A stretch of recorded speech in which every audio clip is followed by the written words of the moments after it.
This is part two of the Harbor Freight heavy-duty trailer build. I'm going to tell you all about how I wired the trailer, the decking that I put on the trailer, and then I set it up for some different configurations as well. So really this trailer was initially set up to haul motorcycles, dirt bikes in particular.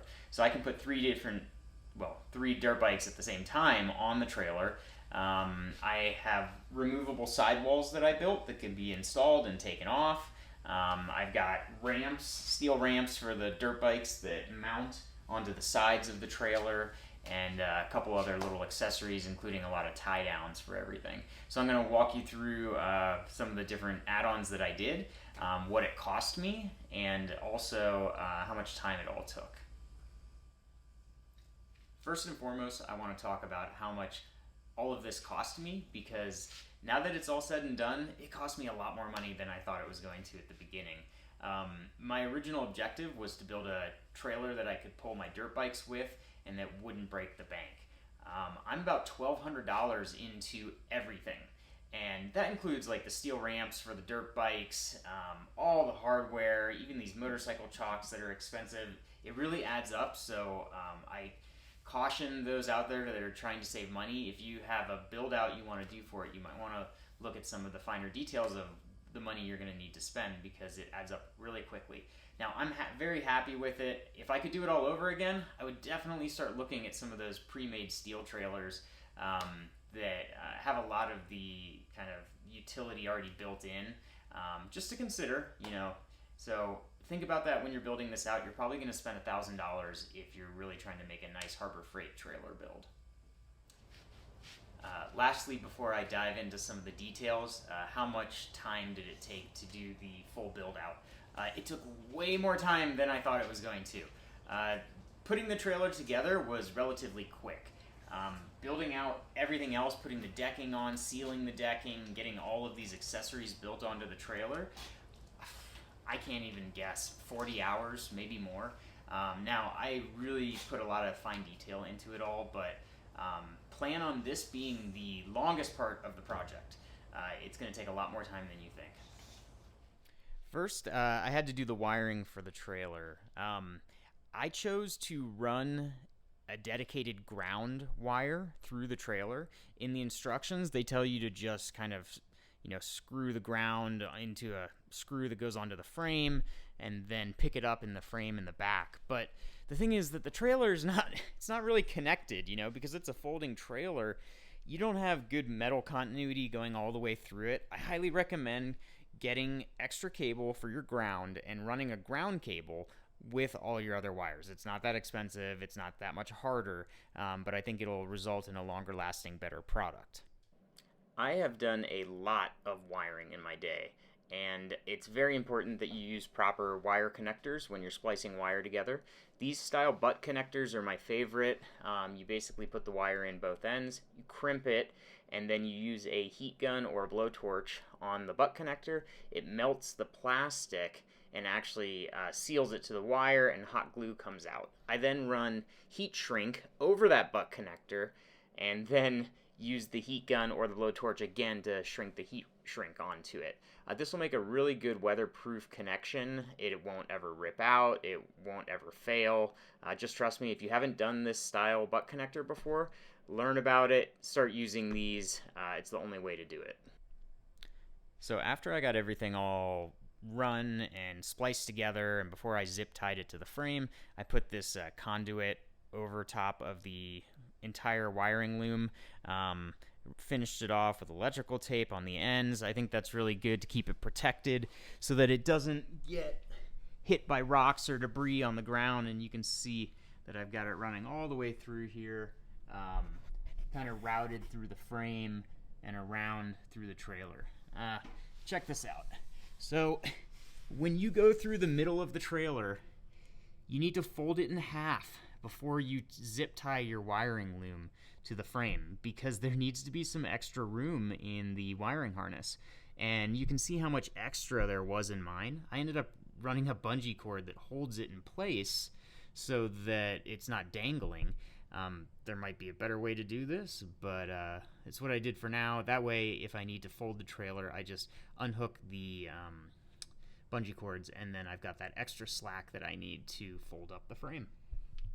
Next up here, let's look at the plywood that I used as the decking on top of the whole trailer. You need to make sure that you use exterior grade plywood. If it's not exterior grade, then the glue that's used in the plywood is not waterproof, and if it gets wet, it'll start to delaminate. Even if you seal this wood really well, like I have, it's going to crack and water's going to get in there, and it'll get all messed up if you do not use exterior grade plywood. It's more expensive, but you should definitely do it. I can still see the stamp on the wood of what type of wood it is from underneath.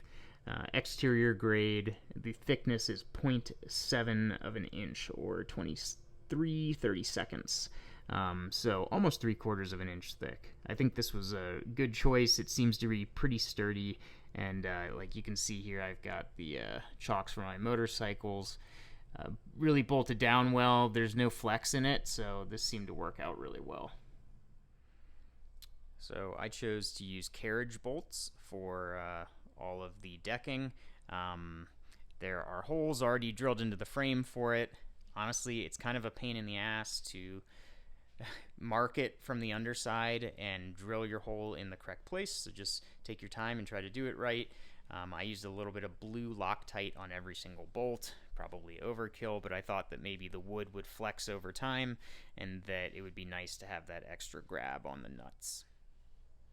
Lastly, I had to seal the wood. I guess you don't have to, but I chose to. I used a marine grade spar varnish, and I believe I put 3 different coats on it. It took a long time to put it all on, but I think it'll make the wood last a lot longer. Alright, next I want to show you how I designed the motorcycle transportation and tie-down functionality into this trailer, because this was really what prompted me to build this trailer.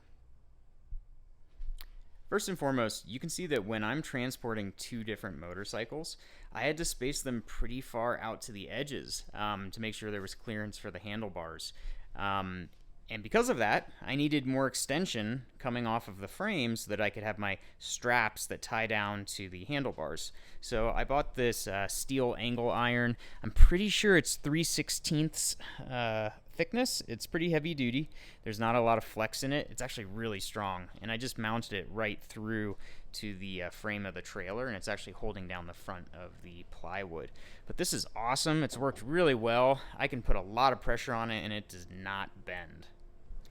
Next, let's talk about these wheel chocks. I chose to use removable wheel chocks because I'm going to be using this trailer for other things like hauling compost and all kinds of other chores. These are great because I can just slide these back and pop it out and remove those guys. And you can see that I've got it set up for 2 bikes in the front.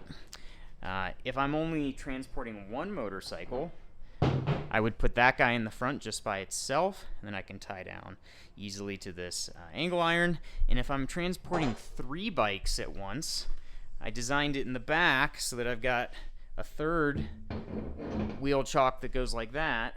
There's 2 bikes in the front facing forward each, and then 1 bike in the back facing backwards. For additional tie downs, I added as many extra tie downs as I could. These L brackets are really cool. You can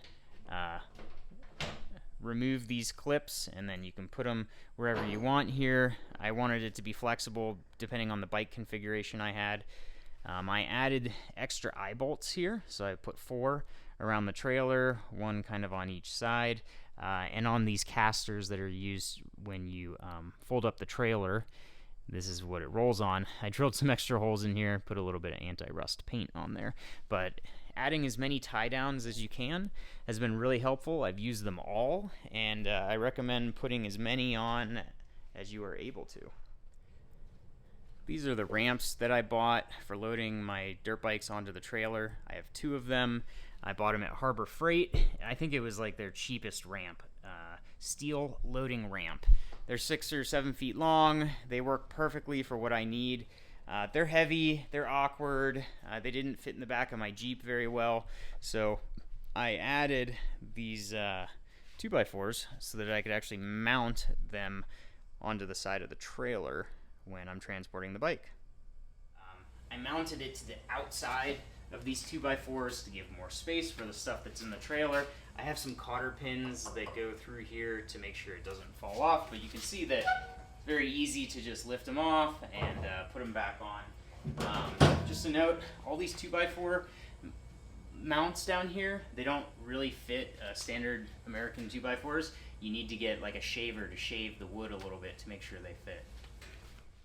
Also, I got a little bit crazy and I added these extra metal plates in here because you can see this thing kind of rocks on here, and without these metal plates it was rocking a lot.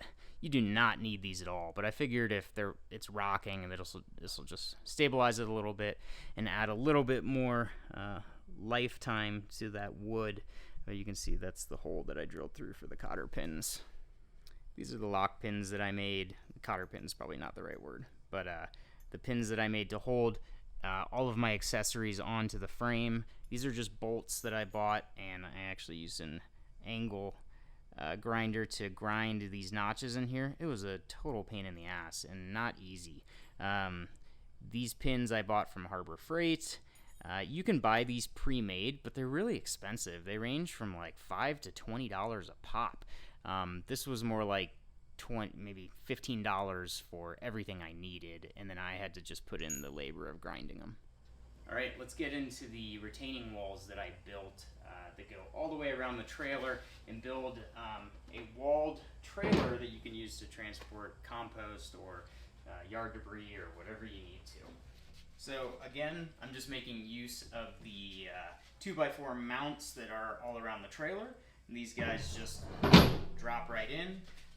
All of the corners have these brackets that I bought on Amazon for combining trailer walls, actually, and everything can be removed and popped off, and when it's in there, it really locks tight. I chose to use 2 of these because I knew I was going to be carrying compost, which was heavy and would be pushing out on the bottom.